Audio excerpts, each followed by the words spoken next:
Shalom saudara-saudara, tidak mungkin kita yang terbatas ini dapat mengerti dengan sempurna tentang Allah yang tak terbatas. Tidak mungkin kita yang diciptakan dapat paham dengan sempurna mengenai Sang Pencipta. Statement ini benar saudara, karena memang tidak mungkin. Bagaimana mungkin yang diciptakan dapat mengerti Sang Pencipta? Tapi, kalaupun tidak mungkin, bukan berarti tidak bisa belajar memahami. Bukan berarti, ya sudah, kalau memang nggak mungkin ya nggak usah belajar. Bukan begitu. Tetap masih bisa memahami Allah. Sejauh mana yang Allah bukakan tentang dirinya kepada kita. Kalau memang dibukakan separuh, ya kita belajar yang separuh itu. Contohnya begini saudara. Buku yang tebal ini, nah ini yang saya coba bawa untuk saudara, kita tidak akan bisa memahami semua isinya dengan sempurna. Padahal buku ini tulisan atau buatan dari manusia. Buatan manusia saja kita tidak bisa memahami dengan sempurna. Tapi bukan berarti kita tidak bisa tahu isinya. Bukan berarti kita sama sekali tertutup dan tidak akan tahu. Bukan seperti itu. Kita masih bisa tahu. Sejauh mana kita mau membukanya, kita mau membacanya, dan kita mau mempelajarinya. Dan itu baru isi sebagian kecil dari isi pengarang buku ini. Mengapa lo sekatakan sebagian? Soalnya pengarang buku itu kan bukan cuma nulis satu buku ini. Bukan cuma menghasilkan satu buku untuk menuangkan semua pikirannya. Masih banyak buku-buku yang lain. Karena itu lo sekatakan kita bisa mengetahui sebagian saja. Sejauh mana kita mau membuka, kita mau membaca, kita mau mempelajarinya. Kira-kira kalau kita mau belajar tentang Allah, gambaran-gambaran yang dapat kita pakai itu seperti itu. Kalau Allah bukakan kepada kita dalam kitab sucinya, maka kita bisa memahami sebagaimana yang Allah bukakan itu. Namun sebelum kita lebih jauh belajar firman Allah, mari kita minta pertolongan Allah Roh Kudus di dalam doa. Mari kita berdoa. Karuniakanlah kepada kami haus dan lapar akan kebenaran-Mu ya Allah, agar kami sekalian dipuaskan dan dikenyangkan oleh firman-Mu, dan mengubahkan hidup kami menjadi kehidupan benar dalam pandangan-Mu. Terima kasih Tuhan. Mohon Tuhan melimpahkan karunia-Mu kepada para remaja untuk dicelikkan mata batiniahnya sehingga merindukan Engkau selalu. Dalam nama Tuhan Yesus kami berdoa dan memohon. Amin. Berapa kali Yahweh menyatakan namanya di dalam Alkitab? Itu bukan akulah Tuhan seperti yang tertulis dalam banyak terjemahan Alkitab. Tidak, dia mengatakan namanya dengan cara yang sama seperti seseorang memperkenalkan dirinya kepada orang lain dengan namanya. Dengan cara yang sama, secara berulang-ulang, dia berkata, akulah Yahweh di sepanjang Alkitab. Dia juga mengatakan bahwa dia ingin namanya, bukan gelar, dikenal di seluruh dunia. Yahweh atau dikenal dengan sebutan Tetragrammaton, 4 huruf nama Allah, bahasa Ibrani, atau YHWH. Nama ini ditulis lebih dari 6.800 kali, diulang dalam kitab-kitab Perjanjian Lama, dan diterjemahkan dengan kata Tuhan, semua huruf besar. Pembacaan nama ini tidak dapat dipastikan karena selama berabad-abad dilarang diucapkan dalam budaya Yahudi karena takut menyalahi. Akulah Yahweh, itulah namaku, dan aku tidak akan memberikan kemuliaanku kepada yang lain dan pujianku kepada patung. Tetapi sesudah itu, aku akan mengembalikan kepada bangsa-bangsa bibir yang dibersihkan, supaya mereka semua memanggil kepada nama Yahweh untuk melayaninya dengan bahu-membahu. Perhatikan bahwa Zefanya mengatakan, supaya mereka semua memanggil nama, bukan gelar Tuhan, tetapi Yahweh. Sekali lagi, Tuhan adalah gelar, bukan nama. Nama pribadi Allah dalam bahasa Ibrani terdiri dari 4 huruf. YHWH, seperti yang diberikan kepada Musa sewaktu Musa menanyakan siapa namanya di dalam kitab Keluaran. Nama ini yang sangat disegani untuk diucapkan oleh orang Ibrani atau Israel, sehingga mereka hanya menggunakan kata Adonai yang artinya Tuan atau Tuanku saat membaca tulisan Yahweh di kitab suci. Dalam Alkitab Bahasa Indonesia, kata Yahweh ditulis Tuhan semua huruf besar, sedangkan kata Allah dipakai untuk kata Ibrani El atau Elohim. Untuk kata sebutan Allah, banyak istilah dalam bahasa Ibrani. Nama pribadi Allah dalam Alkitab yaitu Yahweh, sebagian besar melafalkan Yahweh. Eyeh Asher Eyeh, aku adalah aku. Yahweh Jireh, Tuhan akan mencukupi. Yahweh Mekadiskem, Tuhan yang menyucikan. Yahweh Nisi, Tuhan adalah panjiku. Yahweh Rapa, Tuhan yang menyembuhkan. Yahweh Sebaot, Tuhan bala tentara. Yahweh Shalom, Tuhan sumber damai. Yahweh Samah, Tuhan hadir. Yahweh Sitkenu, Tuhan keselamatan kita. Yah atau Yahweh, aku, Tuhan yang tidak pernah berubah, Tuhan yang swa'ada. Adonai dapat berarti Allah yang perkasa dalam bahasa Indonesia. Sebagai gantinya kata Yahweh diucapkan Adonai yang berarti Tuan atau Tuhan. El dapat berarti Allah yang kuat dalam bahasa Indonesia. Elohim dapat berarti Sang Pencipta yang Maha Kuasa dalam bahasa Indonesia. El tidak selalu harus dikaitkan dengan para kelompok penyembah tertentu. El mengandung makna yang sifatnya netral. El bukanlah sebuah nama, tetapi El menunjuk pada kuasa supranatural yang impersonal, yaitu suatu kekuasaan yang ilahi. Oleh karena itu, kata El dalam bahasa Ibrani tidak menggunakan kata sandang, seperti H dalam bahasa Ibrani atau de dalam bahasa Inggris yang konkret. Ehyeh, aku adalah aku, versi Ibrani modern untuk Ehyeh Asher Ehyeh.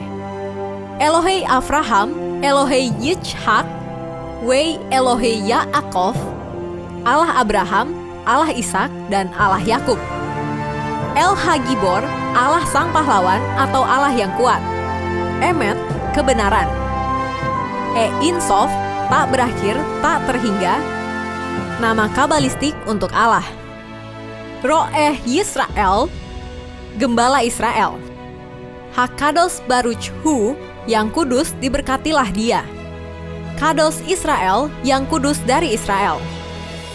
Melek Ha-Melakim, Raja segala raja, atau Melech Malkei Ha-Melachim, Raja segala raja di raja, untuk menyatakan keutamaan terhadap semua gelar penguasa di dunia. Makom atau Hamakom, harafiah tempat itu, artinya maha ada, omnipresent.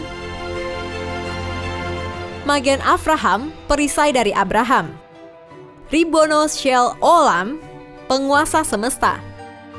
Yahweh Yireh atau Yehuwah Yireh, Tuhan akan menyediakan. Yahweh Rafa, Tuhan menyembuhkan.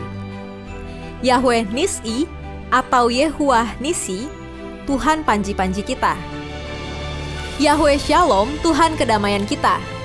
Yahweh Ra'ah, Tuhan gembalaku. Yahweh Sitkenu, Tuhan kebajikan kita. Yahweh Syamah atau Yehuwah Syamah, Tuhan hadir. Zur Israel, batu karang dari Israel. Dari sekian nama, gelar atau gambaran tentang Allah dalam Perjanjian Lama, ada 3 kata dasar utama, yakni El, Elohim, dan Yahweh atau Yehova, adalah perlu dari awal memahami arti ketiga nama itu dan hubungannya satu. Saudara-saudara, kita semua disebut umat Allah. Namun pertanyaannya, kenalkah kalian, kenalkah saudara akan Allah itu? Jangan ada di antara kalian yang mengaku Kristen, mengaku percaya kepada Allah, tapi ternyata tidak mengenal Allah. Padahal Allah sudah membukakan dirinya bagi kita. Marilah kita terus bertumbuh dalam pengenalan yang benar akan Tuhan Allah kita, supaya kita makin hari makin mengenal tentang diri kita yang sesungguhnya. Pada hari ini, saudara, kita akan melanjutkan seri pengenalan akan Allah, mengenai sebutan-sebutan atau nama-nama Allah dan apa hubungannya dengan kita. Sebutan nama Allah dalam perjanjian lama itu Allah atau Elohim, Tuhan Allah atau Elyon, Tuhan Adonai, atau Allah Yahweh atau YHWH. Itu dalam perjanjian lama. Dan masih ada beberapa sebutan yang lain yang merupakan sebutan atau nama Allah dalam perjanjian lama. Dan dalam perjanjian baru itu biasanya dikenal dengan Allah atau Theos, Tuhan Kurios atau Bapa. Pada saat kita mengerti tentang Allah kita, sebagaimana yang telah Allah bukakan bagi kita, maka dapat dipastikan bahwa iman kita itu bertumbuh untuk mengasihi Tuhan Allah kita dengan segenap hati, dengan segenap jiwa, dan dengan segenap kekuatan kita. Selain itu, pengenalan akan Allah ini akan melahirkan sikap takut, sikap hormat dengan tulus, dan sikap yang sungguh-sungguh menghormati Allah dan penuh kepada Dia. Sehingga kita akan terus dibawa pada kehidupan yang memuliakan Dia saja dan bersandar kepadanya setiap waktu dan dalam keadaan apapun. Sebaliknya saudara, bila ada yang mengaku Kristen, namun ternyata tidak mengenal Allahnya sebagaimana yang telah dibukakan oleh Alkitab, sebenarnya dia juga tidak pernah mengasihinya. Dia juga tidak pernah hormat kepadanya, apalagi memuliakan namanya. Tidak akan pernah. Mengapa? Nah, tidak kenal. Tidak kenal kok. Dan tidak pernah mengenal. Bukan tidak dikenalkan loh saudara. Bukan. Tapi tidak mau belajar mengenal. Persoalannya di situ. Jadi, tidak bisa diingkari betapa pentingnya bagi iman kalian untuk mengenal Allah kalian secara pribadi. Sekali lagi, Allah sudah membukakan dirinya. Cukup untuk hidup kita, cukup untuk keselamatan kita.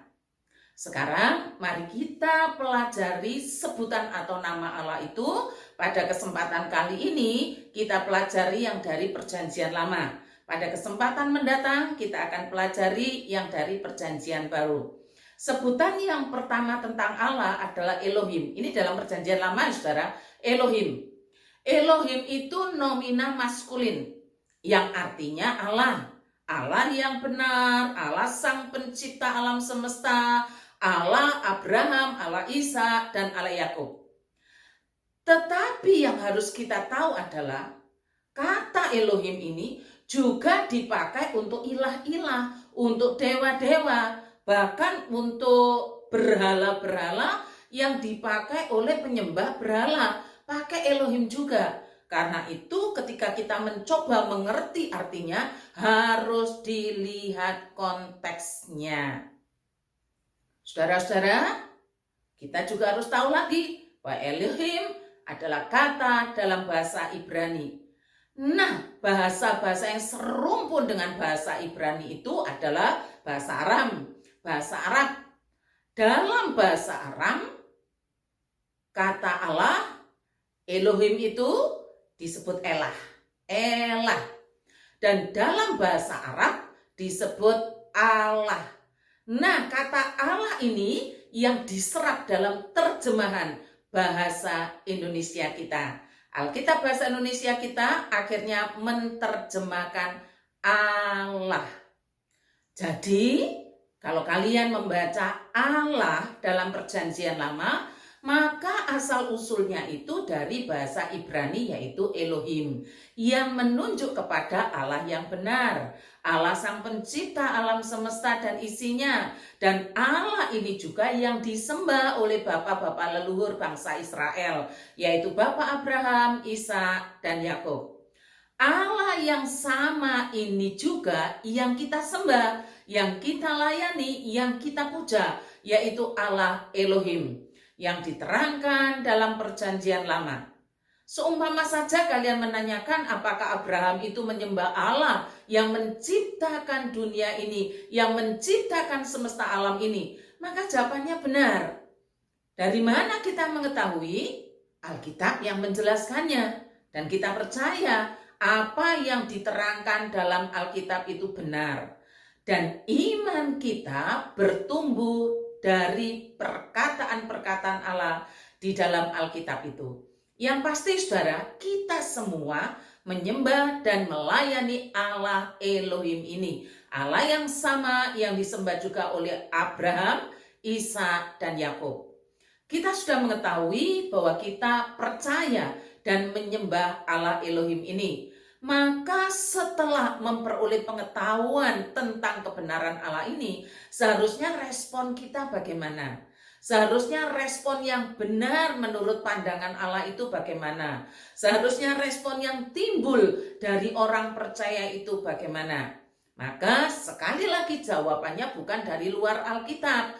Jawabannya ada di dalam Alkitab, yaitu Ulangan 6 ayat yang kelima.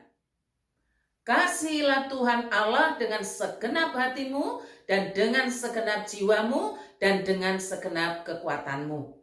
Itu respon yang benar ketika kita sudah kenal, sudah tahu bahwa Allah kita adalah Allah Elohim yang menciptakan langit dan bumi, yang juga disembah oleh bapak-bapak leluhur bangsa Israel. Responnya adalah mengasihi Tuhan Allah dengan segenap hati, dengan segenap jiwa, dan dengan segenap kekuatan. Pertanyaannya lagi, apa tandanya seseorang itu mengasihi Allahnya? Jawabannya adalah taat, nurut. Taat apa? Nurut apa? Taat firman, nurut firman. Itu tandanya kita mengasihi Allah. Itu tandanya bahwa kita percaya kepada Allah, Allah Elohim, Allah pencipta semesta alam ini.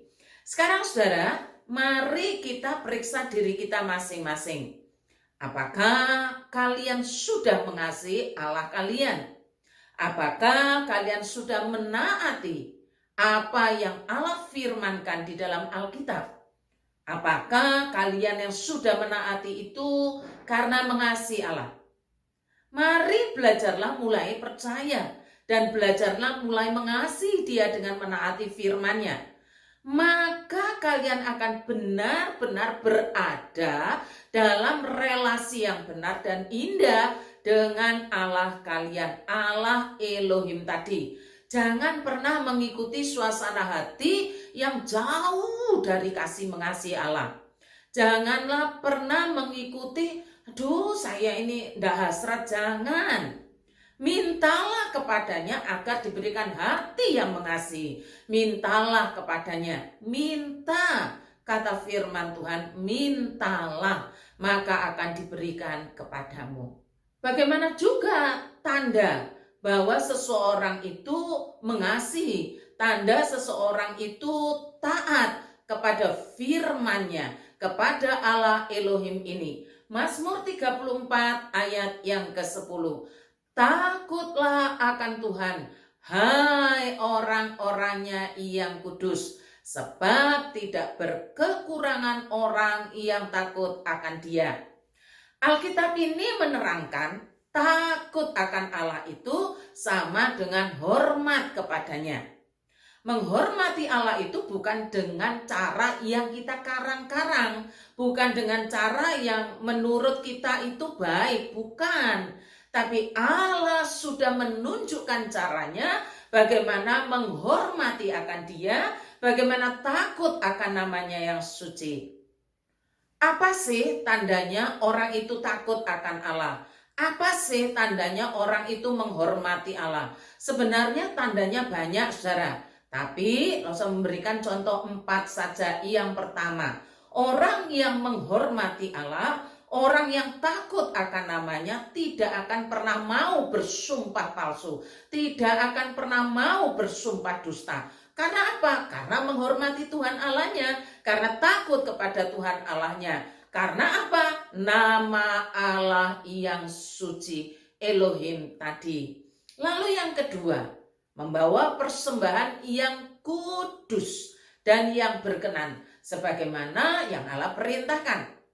Pada saat kita membawa persembahan, pada saat yang sama kita menyatakan diri kita hormat kepadanya, menghormati namanya, takut akan Dia. Sementara ada orang yang sembrono, yang tidak takut namanya, Alkitab menyebut dia menipu atau penipu. Kenapa? Karena dia tidak mendengar apa yang Tuhan perintahkan kepadanya. Itu tanda yang kedua. Tanda yang ketiga, orang yang menghormati Allah, orang yang takut akan namanya yang kudus adalah orang yang mau beribadah dan melayani Allah dengan setia dan rela. Dan itu bentuk sekali lagi yang Tuhan tetapkan dari umat kepada Allahnya, menghormati Allahnya, takut akan namanya. Jadi ibadah atau pelayanan itu bukan cuma sekedar ya wis daripada nganggur, bukan loh saudara. Allah yang tetapkan. Supaya kita dapat menghormati Dia, salah satunya adalah beribadah dan melayani. Karena itu lakukanlah dengan setia, lakukanlah dengan tulus ikhlas. Lalu yang keempat, tidak menyebut nama Tuhan Allah dengan sembarangan atau merohanikan sesuatu dengan menyebut nama Allah dengan sembarangan. Ini orang yang mau menjaga atau orang yang benar-benar menghormati Tuhan Allahnya. Pertanyaannya sekarang saudara, apakah kalian sudah hidup takut akan Allah? Apakah kalian sudah menghormati Allah? Ayo, mulailah hidup sebagaimana seharusnya orang percaya itu hidup, yaitu menghormati akan Allahnya, takut akan namanya yang suci. Jangan terus-menerus menikmati kehidupan yang justru melawan Allah. Jangan. Masa yang paling indah untuk hidup benar adalah masa muda sekarang ini. Jangan menunggu dihajar. Lagi ya saudara, jangan menunggu dihajar baru mau belajar untuk menghormatinya. Terlalu banyak orang yang menyia-nyiakan waktu, tunggu dihajar dengan hebat, baru mau belajar, terlambat. Walaupun oke, tapi banyak ketinggalan dan terlambat. Kalian akan rugi besar kalau hari-hari yang kalian jalani itu ternyata tidak menghormati Allah kalian. Kalian tidak akan pernah merasakan damai sejahtera. Sebutan nama Allah yang kedua pakai nama Elyon. Diterjemahkan dalam Alkitab kita bahasa Indonesia Tuhan Allah. Alkitab menerjemahkan arti Tuhan Allah atau Elyon itu dengan maha tinggi. Allah itu bernatur mulia sebagai pusat bakti dan doa bagi orang percaya. Semua orang yang mengaku beragama pasti punya Allah, betul ya? Pasti punya kehidupan doa. Pasti. Sebab apa? Manusia butuh akan Allahnya. Demikian juga dengan orang-orang Kristen. Orang pasti berdoa. Yang jelas doanya kepada Allah. Dia punya Allah maka dia berdoa. Sebab itu Tuhan Allah kita disebut Elyon yang maha tinggi.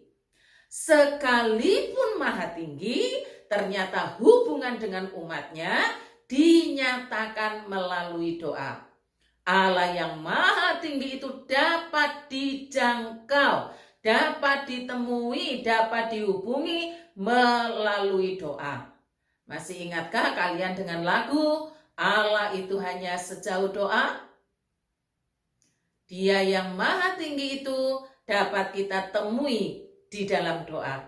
Kapanpun dan dimanapun, baik doa secara pribadi maupun doa bersama-sama, itulah Allah kita. Kita tetap dapat menemui di dalam doa. Jelas ya? Jelas. Lah pertanyaannya sekarang, kalau yang lain saja berdoa, butuh Allah, lah kita jelas punya Allah yang dinamakan Elyon, pusat bakti dan doa kita. Kok kita tidak mau berdoa ya? Suruh doa aja segan. Ada apa sebenarnya? Bersyukur hari ini kalian mendengar ajaran nama Allah yang kedua, yang disebut Tuhan Allah atau Elyon atau Maha Tinggi yang menjadi pusat bakti dan doa orang-orang percaya. Allah yang Maha Tinggi dapat ditemui, dapat dijangkau melalui doa. Allah itu sejauh doa. Apakah kalian punya hasrat? Apakah kalian punya semangat untuk selalu berkomunikasi dengan Allah kalian melalui doa? Loh, berharap demikian. Kalau belum, mintalah. Sekali lagi, mintalah. Dan jangan biarkan dirimu tanpa doa. Doa yang dimaksud bukan hanya doa mau makan, bukan hanya doa mau tidur, doa pada waktu sakit, butuh sembuh, bukan loh saudara. Bukan hanya doa waktu kita butuh, bukan. Bukan hanya itu, semua itu memang harus berdoa. Tapi yang dimaksud pusat doa kita punya waktu. Kita mengkhususkan waktu beberapa menit, bahkan mungkin dalam perjalanan beberapa jam secara teratur untuk berdoa. Waktu berdoa yang memang kita khususkan. Termasuk ketika kita dalam persekutuan doa bersama-sama. Rasul lihat para remaja belum ada yang bergabung di dalam persekutuan doa bersama-sama. Saudara, bagaimana mungkin kalian mengaku percaya kepada Tuhan Allah yang Elyon ini, ternyata jauh daripadanya. Tidak pernah berdoa yang sungguh-sungguh, bahkan malas berdoa. Bagaimana mungkin? Orang yang lain aja berdoa, bahkan sampai diatur 5 kali, 7 kali, setiap kali. Kita ini bebas kapanpun datang, tapi ternyata tidak pernah datang. Saudara, doa adalah fasilitas yang Allah sediakan bagi kita untuk mendekat kepadanya.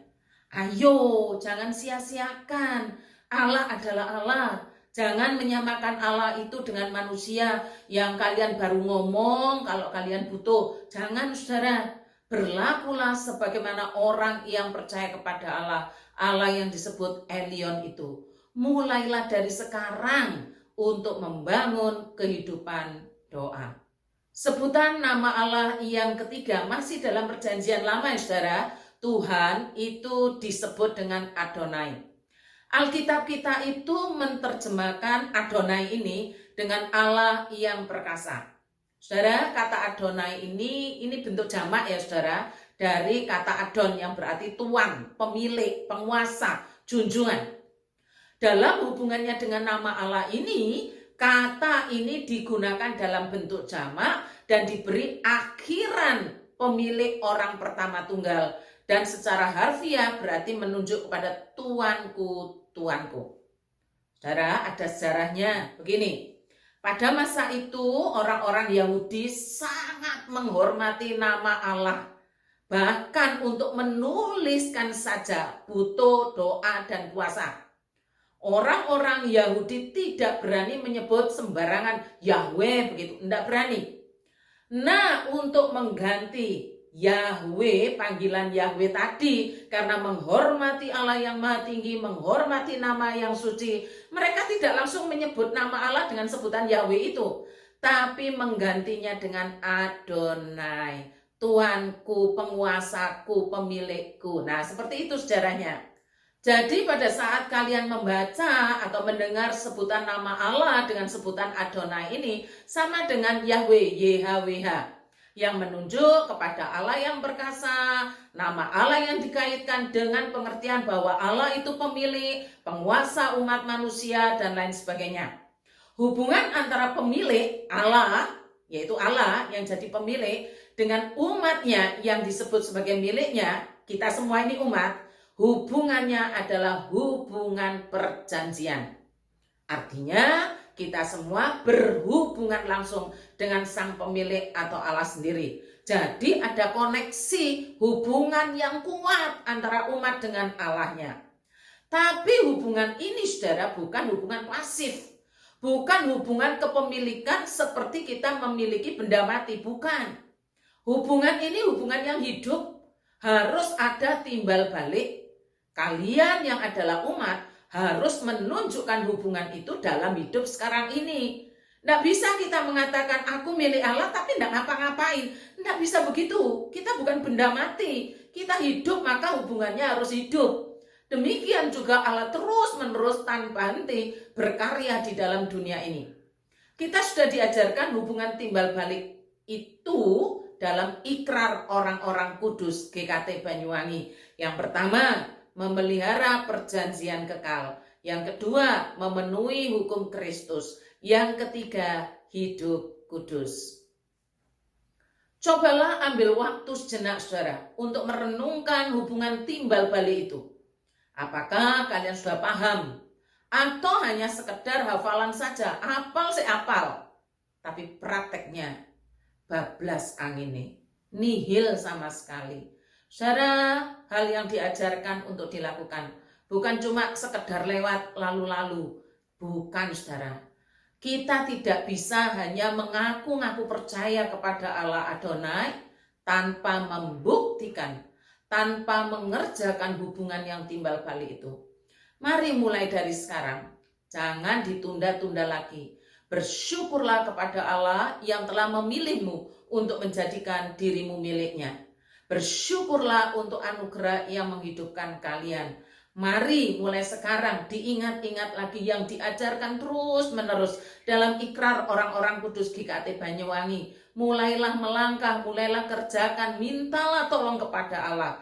Itu menunjukkan bahwa dirimu punya hubungan, punya relasi dengan Allah Adonai, Tuhan Allah Adonai. Sebutan Allah yang keempat dalam perjanjian lama adalah Yahweh. Nama Allah ini adalah nama yang paling penting dan paling sering dipakai secara dalam Alkitab. Alkitab Ibrani khususnya ya, dengan ditulis YHWH. Atau biasanya dikenal dengan sebutan tetragrammaton. Tetragrammaton. 4 huruf nama Allah. Nama ini saudara ditulis lebih dari 6.800 kali. Diulang-ulang dalam perjanjian lama dan diterjemahkan dengan kata Tuhan, T-U-H-A-N, semua huruf besar. Kata Yahweh sendiri, YHWH sendiri, selalu terkait dengan peristiwa ketika Musa menanyakan nama Allah, Elohim dalam Keluaran 3 ayat 13. Sang Ilahi merespon pertanyaan Musa dengan berkata, Aku adalah aku. Keluaran 3, 14. YHWH merupakan sebutan dalam bentuk orang ketiga tunggal. Jadi artinya dialah yang ada, dialah dia. Dalam konteks Keluaran 3, nama YHWH muncul bukan memberitakan pribadi ilah yang baru, bukan. Melainkan rumusan itu memberikan kesadaran bahwa Allah yang disembah Abraham, Allah yang disembah Isa, Allah yang disembah oleh Yakub sebenarnya sama dan satu saja. Sang Ilahi tidak menyebutkan sebuah kata nama benda, melainkan sebuah rumusan yang menunjuk pada keberadaannya yang dinamis. Melalui rumusan ini saudara, Sang Ilahi hendak menyatakan dua hal. Yang pertama, Sang Ilahi menghendaki agar manusia mau mengindahkan dan menaati apapun yang diperintahkannya sebaik-baiknya, tanpa manusia mengetahui lebih dalam siapa Sang Ilahi itu. Saudara, ini yang pertama, menuntut ketaatan, menuntut kepatuhan, tanpa harus bertanya-tanya banyak kepada Allah tentunya. Manusia hanya boleh mengimani apapun yang dikehendaki Allah dengan sikap hormat. Itu yang pertama. Jadi pada saat kita ngerti, oh Allah Yahweh, dalam diri kita tumbuh patuh, hormat. Apapun yang dikatakan patuh. Karena kita ini memang disuruh patuh. Nah seperti itu saudara.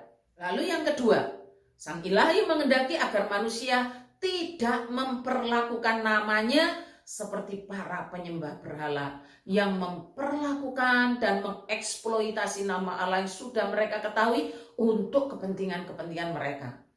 Di Indonesia banyak saudara ya, pakai nama Allah bukan untuk Allah, tapi untuk dirinya sendiri.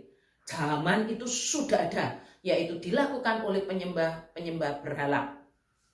Mengetahui nama Allah berarti mengetahui yang empunya nama. Dan hal ini tidak dikehendaki oleh Allah untuk dibuat main-main. Akibatnya manusia akan mudah menggunakan nama Allah yang mereka pakai untuk kepentingan-kepentingan tertentu. Saudara, kalau kita mau jujur, berapa banyak Dan berapa sering kita mengeksploitasi nama Allah. Menggunakan nama Allah untuk kepentingan-kepentingan kita. Kepentingan-kepentingan tertentu yang sebenarnya bukan wujud karena kita mempercayai. Contoh ya saudara, gampang bersumpah demi nama Allah. Padahal untuk urusan yang tidak perlu sumpah mestinya. Tapi malah bersumpah. Sumpahnya sumpah palsu. Lah ini dia saudara. Pakai nama Allah bukan untuk Allah. Pakai nama Allah untuk kepentingannya. Mari mulai sekarang kita mau memperbaiki diri. Memperbaiki sikap yang sembrono. Yang sering kita menggunakan nama Allah dengan tidak hormat. Mempergunakan nama Allah dengan sembarangan. Ayo berhenti. Jangan terus-terusan. Jangan malah dipakai bercandaan. Nama Allah adalah mulia. Nama Allah adalah kudus dan suci. Saudara-saudara yang dikasihi oleh Tuhan, setelah kita diberikan pengetahuan tentang sebutan nama Allah, marilah kita berlaku dan bersikap hormat akan Dia. Kita tidak bisa mengharapkan orang untuk menghormati Allah kita jikalau kita sendiri tidak pernah menunjukkan hormat kita itu kepada Allah kita. Sebenarnya sebutan nama Allah dalam perjanjian lama masih ada saudara. Sebenarnya El Olam, Allah yang kekal, El Roi, Allah yang melihat, El Shaddai, Allah yang maha perkasa, El sendiri artinya Allah yang kuat, masih ada. Tapi lo serasa jika kalian mempelajari dengan sungguh-sungguh 4 nama di atas, 4 sebutan di atas, dan merespon dengan benar seperti yang diajarkan oleh Alkitab, maka kalian akan menjadi umat yang menghormati dan mengasihi Allah. Untuk sebutan nama Allah dalam perjanjian baru, kita akan membahasnya di kesempatan mendatang. Tuhan Yesus memberkati kita sekalian. Mari kita berdoa. Terima kasih Tuhan untuk pengenalan akan nama-nama-Mu dalam Alkitab, khususnya perjanjian lama. Tolonglah kami agar pengertian kami terbentuk dan sikap kami diperbarui oleh karena firman-Mu. Mohon Roh Kudus memberkati para remaja ini untuk benar-benar memberikan telinga dan hatinya menanggap firman-Mu. Di dalam nama penebus kami yang hidup dan bangkit, kami sudah berdoa. Amin.